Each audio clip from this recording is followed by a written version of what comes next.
ಇನ್ನು CM DK Shivakumar ಅವರ ನೇತೃತ್ವದಲ್ಲಿ ಸಚಿವ ಸಂಪುಟ ಸಭೆ ಮುಕ್ತಾಯ ಆಗಿದೆ. ಕ್ಯಾಬಿನೆಟ್ನ ಸಭೆ ಬಳಿಕ ಡಿಕೆ ಶಿವಕುಮಾರ್ ಸುದ್ದಿಗೋಷ್ಠಿಯನ್ನ ನಡೆಸಿದ್ದಾರೆ. ಮುಖ್ಯಮಂತ್ರಿ ಡಿಕೆ ಶಿವಕುಮಾರ್ ಅವರ ನೇತೃತ್ವದಲ್ಲಿ ಸಂಪುಟ ಸಭೆ ಮುಕ್ತಾಯ ಆಗಿದೆ. ಆ ಬಳಿಕ ಸುದ್ದಿಗೋಷ್ಠಿಯನ್ನು ನಡೆಸಿದ್ದಾರೆ.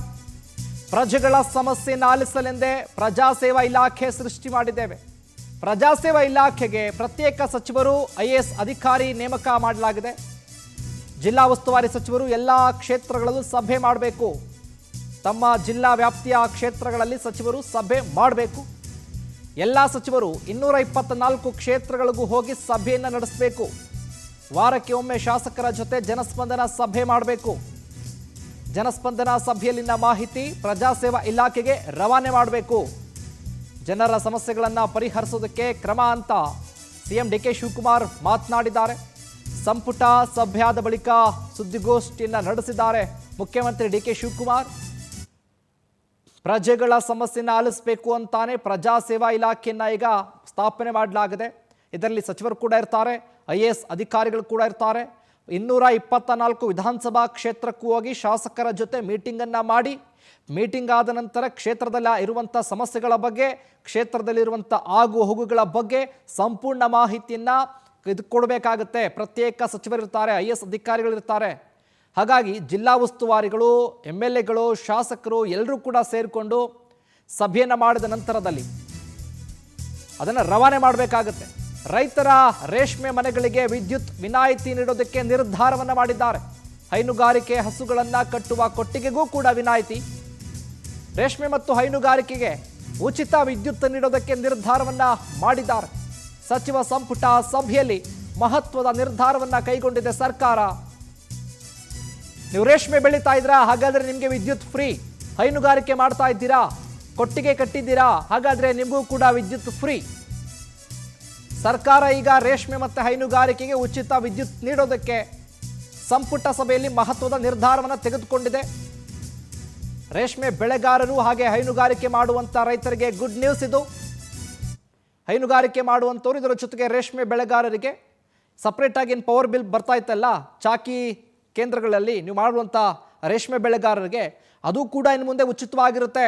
ಇವತ್ತು ನಡೆದಂಥ ಸಚಿವ ಸಂಪುಟದಲ್ಲಿ ಒಮ್ಮತದ ತೀರ್ಮಾನ ತೆಗೆದುಕೊಂಡಿದ್ದಾರೆ.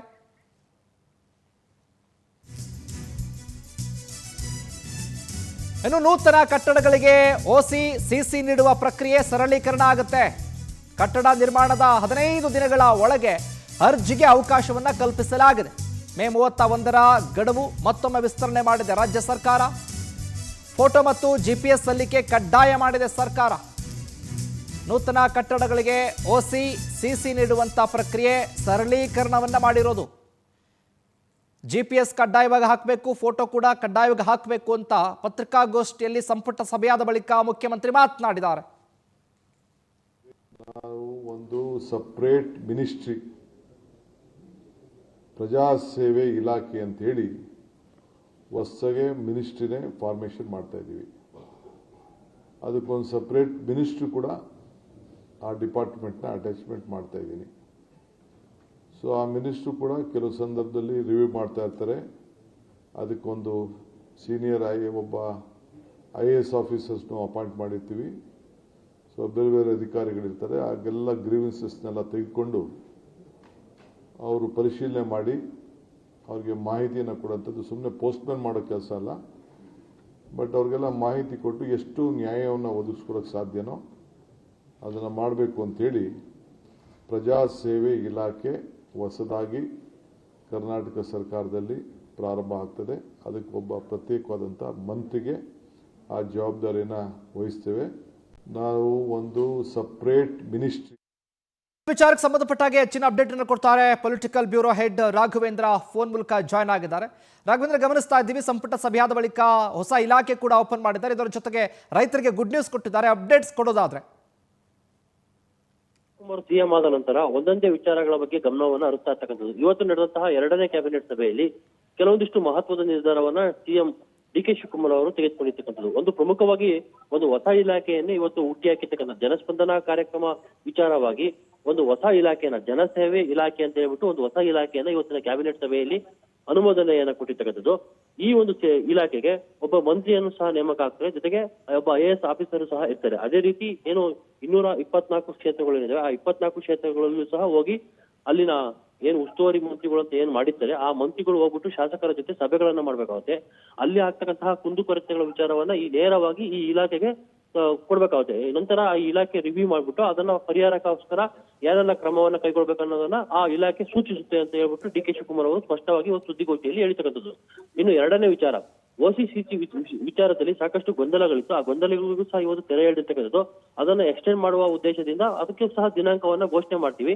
ಇನ್ನೊಂದು 2-3 ದಿವಸದಲ್ಲಿ ದಿನಾಂಕವನ್ನ ಘೋಷಣೆ ಮಾಡ್ತೀವಿ. ಆಗ ಆ ದಿನಾಂಕದೊಳಗಡೆ OCCCಗೆ ಅಪ್ಲೈ ಮಾಡ್ಕೋಬಹುದು ಅನ್ನೋ ನಿಟ್ಟಿನಲ್ಲಿ ಸಹ ಒಂದು ಮಹತ್ವದ ನಿರ್ಧಾರವನ್ನ ತೆಗೆದುಕೊಂಡಿದ್ದಾರೆ. ಇನ್ನು ಪ್ರಮುಖವಾಗಿ ರೈತರಿಗೆ ಒಂದು ಗುಡ್ ನ್ಯೂಸ್ ಅನ್ನ DK ಶಿವಕುಮಾರ್ ಅವರು ಕೊಟ್ಟಿದ್ದಾರೆ. ಪ್ರಮುಖವಾಗಿ ಹಳ್ಳಿಗಳಲ್ಲಿ ರೇಷ್ಮೆ ಮನೆಗಳು, ಹೈನುಗಾರಿಕೆ, ಹಸುಗಳನ್ನು ಕಟ್ಟುವ ಕೊಟ್ಟಿಗೆಗಳಿಗೆ ಉಚಿತ ವಿದ್ಯುತ್ ವಿನಾಯಿತಿಯನ್ನ ಈ ಗವರ್ಮೆಂಟ್ ಇದೀಗ ನೀಡಿರ್ತಕ್ಕಂಥದ್ದು. ಇದು ಒಂಥರ ಗ್ಯಾರಂಟಿಯ ರೂಪದಲ್ಲಿ DK ಶಿವಕುಮಾರ್ ಅವರು ನೀಡಿರ್ತಕ್ಕಂಥದ್ದು. ಒಟ್ಟಿನಲ್ಲಿ ಇವತ್ತು ನಡೆದಂತಹ ಕ್ಯಾಬಿನೆಟ್ ಸಭೆಯಲ್ಲಿ ಕೆಲವೊಂದಿಷ್ಟು ಮಹತ್ವದ ನಿರ್ಧಾರವನ್ನ CM DK ಶಿವಕುಮಾರ್ ಅವರು ತೆಗೆದುಕೊಂಡಿರ್ತಕ್ಕಂಥದ್ದು ವಿಶೇಷ ಅಂತಾನೆ ಹೇಳ್ಬೋದು. ಯೋಗೀಶ್, ಥ್ಯಾಂಕ್ ಯು ರಾಘವೇಂದ್ರ, ನಿಮ್ಮೆಲ್ಲ ಮಾಹಿತಿಗಾಗಿ.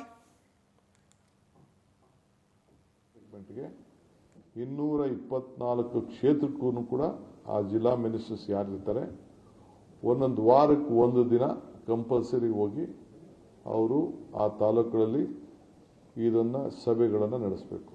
5 ಡಿಸ್ಟಿಕ್ ಬರ್ಬೋದು, 6 ತಾಲೂಕು ಬರ್ಬೋದು, 8 ತಾಲೂಕು ಬರ್ಬೋದು, 10 ತಾಲೂಕು ಬರ್ಬೋದು.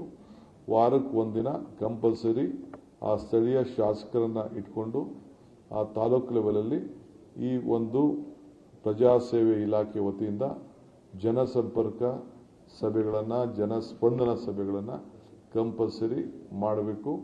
ಅಲ್ಲಿಂದ ಕೂಡ ತಂದು ನಾವು ಅದನ್ನು ಈ ಒಂದು ಇಲಾಖೆ ರಿವ್ಯೂ ಮಾಡೋಂಥ ಕೆಲಸ ಮಾಡ್ತೇವೆ. ಅದಾದಮೇಲೆ ಶಾಸಕರಿಗೆ ಏನು ಅಂತ ಅಂದ್ಬಿಟ್ಟು ಅವ್ರದ್ದೇನು ಜವಾಬ್ದಾರಿ ಇರ್ತದೆ ಅಂತ ನಾನು ಡೀಟೇಲ್ ಪ್ರೋಗ್ರಾಮ್ನ